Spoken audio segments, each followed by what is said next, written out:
heɗoɓe Pindi TV min calmini on no min gowi salminirde on mona kala inde muɗum e yettode muɗum woni en belemma kadi hande arde ɗo e émission meɗen Jillu Pindi. Hande holmo jilliɗen ko Congrès 3e Congrès international Congrès Mondial Pulaaku ɗo e Paris. Hande noon eɗen jogui ɗo hono ummiɓe Nigeria, eɗen jogui ɗo fulɓe ummiɓe Mali, eɗen jogui ummiɓe Cameroun, eɗen jogui fulɓe Guinée, fulɓe Sénégal, fulɓe Mauritanie. Kala ɗo pullo woni aduna hande notima ɗo e oɗo congrès 3e édition Congrès Mondial International ɗo e Paris. Sen gummimoɗon kadi ma en jii hewɓe e yimɓe wadɓe fayida to ko fulɓe, hono député ji ngari ɗo, ministre uji ngari ɗo, fof noon koye haare yo fulɓe ndendu ɗo e saaha dabbo woore mabɓe ɓe jiiɗen jewtiden munen ɗo e émission meɗen Jillu Pindi TV to ko micro kadi Pindi TV. Ibrahima beela aɗa wawi haalande min seeɗa e golle ɗe golluɗen 3e édition hande oɗo ñalawma,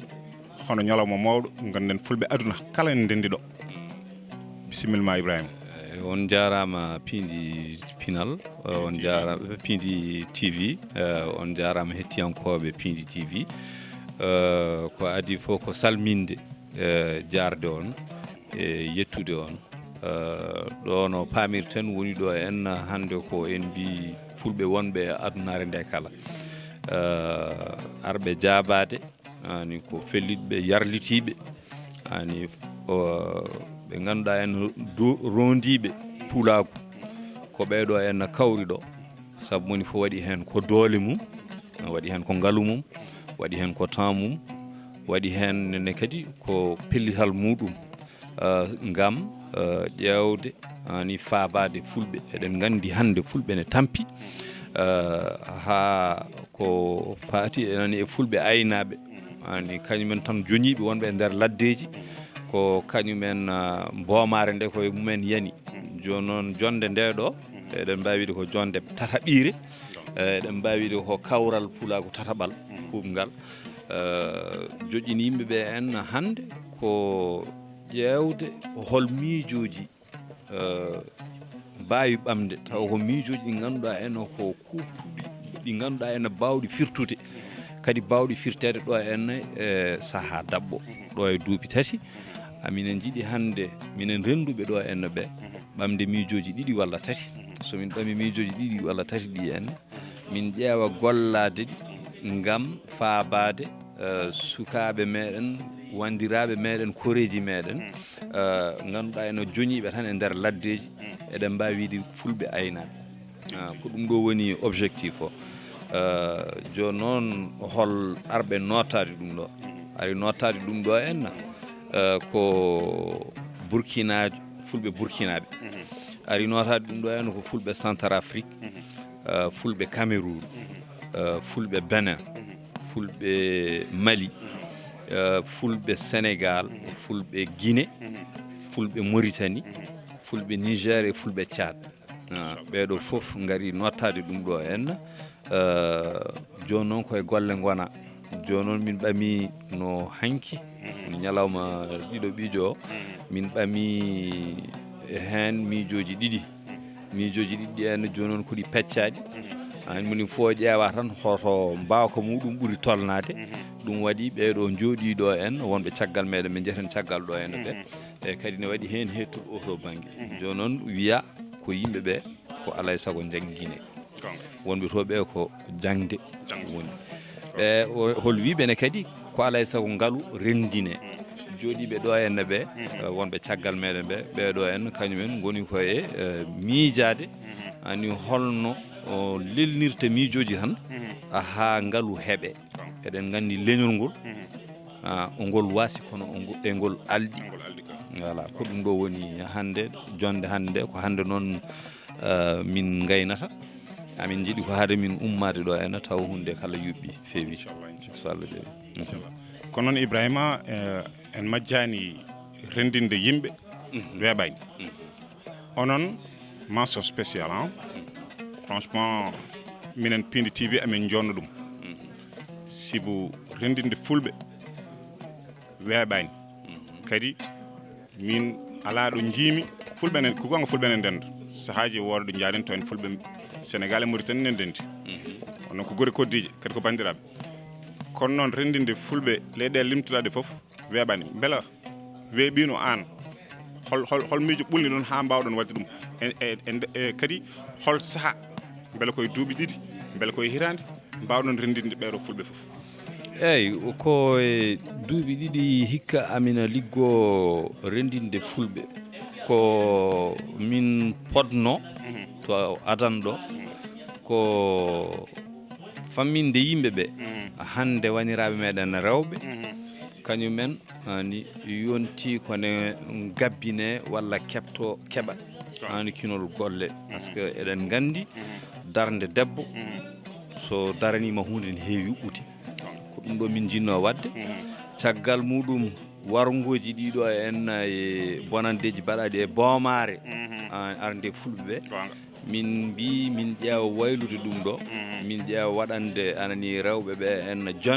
jonde baɗe ni en kawral bangal ni en min ƴeewa wadde ɗum to min ƴeewa waddoyde ɗum Afrique kono ɗo min ndendina yimɓeɓe min gara min kaala haala ani en faabuya walla faabade ani lebte ɗi yimɓeɓe men mbaɗaɗe bon ɗum ɗo e lebbi ɗum ɗo enna kam ko e lebbi jeegom tan ani yimɓe ene daari hen ene kadi mi haala ko ɓuuri arde ɗo en ari ɗo en ko tubakoɓe mbiyata des ressources humaines extrêmement importante e waɗi hen ko des professeurs d'université eɓe keewi ɗo waɗi hen woni hen kadi ko d'autres ressources tan très techniques ko des consultants de haute qualité woni ɗo ko avocat ji mawɗi ani maw ardiɓe tribunaux ji mawɗi tribunaux ji au niveau de l'Union africaine woni ɗo ene ko des consultants de grande facture woni umotoɓe ɗo enen jaaha Londres jaaha ɗum ɗoji sabu cohla des consultants internationaux kadi hono laamiɗo laamiɓe eɗen mbawi wiide Nigeria ani waɗi laamiɗo yolla waɗi laamiɗo ani jaajere yo ar hokki ɗum ɓurɗo eɗen mbawi wiide andude ko faati anni e cellal daabeje walla nayi ani woni docteur Aïcha Ardo Aïcha qui est une spécialiste des ressources animales la plus qualifiée o addi ɗo en ɓurɗo wawde jangguinde hande e Pulaar ancien député ari ɗo ani ne wiye docteur Guiré o addi ɗo en o waddi e mabɓe ani laamɗo hono laamɗo jaajere o wi ɓeeɗo yo ngar tawtorede ɗo en jonde eɗen gandine kadi e nder ɓeeɗo hay toppitiɗo baɗo no président Buhari ari ɗo en ko kañum toppiti so Buhari ari Angleterre ko kañum woni médecin muɗum on ɗon addama ɗo kamɓe eɓe gonɗini hande Pulaaku ngu ko alay sago ɓe kebto ɗum noon eɓe jetta hen hol arɓe ɗo ari ɗo en ko laamiɗo laamɓe hawsankoɓe on ari tawtorede ɗo en ñalawma o ani waɗi hen duwaw wi ko e caggal meɗen ɓe goni te min kam ñaaguimi Allah tan kam ko ndeɗo jonde so ɓenni hande leƴƴi bawɗi wurde e fulɓe kala jillodirɓe e fulɓe taw moni fof ne yiya hoore muɗum e caɗele fulɓe en ko ɗum ɗo en woni min en tout cas ko ɓurmi miijade e ko ɓurmi yonnude a jarama Ibrahima Diallo bandiraɓe yeɓɓoɓe Ayaw Pindi TV ɗo e émission meɗen Jillu Pindi ha joni jilliɗen ko hono laamiɗo jaajere leydi Nigéria laamiɗo jaajere noon ko Alaji May Hamza ibnu Bouba Macho won namde nde jiɗɗen namdade mo alhaji min calminima Allah jarama laamiɗo haaldatema ko Pindi TV noon hari muɗum ko yo Pulaar yaaj manam Pulaar kalteɗo Nigéria o Pulaar kalteɗo Sénégal kalteɗo Mali Mauritanie ha Burkina Faso beele kamɓe fof ɓe nanodira hol yande ma beele fulɓe fof ɗemɗe ɗe nanodira bindol ngol wona gotol jangde nde wona wotere konngudi ɗi nanodira beele Pulaar o ne yaaja holko mbawɗa haalde hen ɗo e Pindi TV mo ganduɗa ko ɗum woni haare muɗum hono questeur mo l'Assemblée nationale l'excellent l'honorable député du département de Kanel hono Alaji Daouda Dia ko ɗum woni haare makko ko ɗum woni ko haalata jamma e ñalawma an laamiɗo Diadier leydi Nigéria hol yande ma e ɗum ɗon holno mbawɗon yande nde jogui ɗon ha ɗum ɗon yaaji beela harde ndenden ɗum mi nani belɗum ƴamol ma ngol a waɗi wato ha Nigeria komi fuɗɗa e woodi e ɗum jangina fulfulde ha makarantaji mawɗi ɗo woodi goto min gardi ɗo Dr Aboubacar Guiré mo modibbo janginowo jami'a hanjum wiyata university fulfulde o janginta o wawi fulfulde o andi fulfulde makarantaji pat ɗon daga NCE daga ɓe jangoɓe Muhammadiya ɗum ɗon ɗum jangina fulɓe fuu min dari mat gam laato kowa jangi fulfulde ɓawo majum radio Pindi ɗo kugal ngal min ɗaɓɓita ɗum ko ɓe mbaɗa ɗo woɗi machine min teddini ɗum sanne amma ko ɓe ɓeydata waɗgo ɓe omta lice maɓɓe ha leyɗe luttuɗe kama ɗo Paris woodi ɓe mbaɗa Niger Burkina Faso Nigeria Cameroon a heɓti to daga ɗo yon kowa ɗum anditay ɗum wawtay ɗum laato ɗum wolway ɗum haalida koya kaalal go'otal fa nder leydi Afrique ɗo to ɗum daro ha nder ɗo faariɓe euro tan ɗum tisino machine mino ma min mbaɗay ko min mbaɗata fof min balla laato ɗum ɓanti teddede ɗemgal fulfulde e woni fo e leydi Nigeria e leydi duniyaru gabago inchallah o hanami himmina kaalal nan ɗo mi manayi kungiya ɗo lisal ɗo ɗum tabital Pulaaku international gam tabital Pulaaku international ɗo haɓi machine teddini pullo machine ko nagam hanjum ɗo min garata ɗo min andata Daouda Diallo min andata Samba min andata goɗɗo feere ɗo amma barka lisal tabital Pulaaku ɗo mo andano goɗɗo ma andimo keɗɗo Nigeria keɗɗo Mali Mauritania fuu ɗum wari ɗum hawti ɗum laatake hunde man gotel gam majum kungiya ɗo darake sanne Allah wallu Allah faara kungiya ɗo yeeso salamu aleykum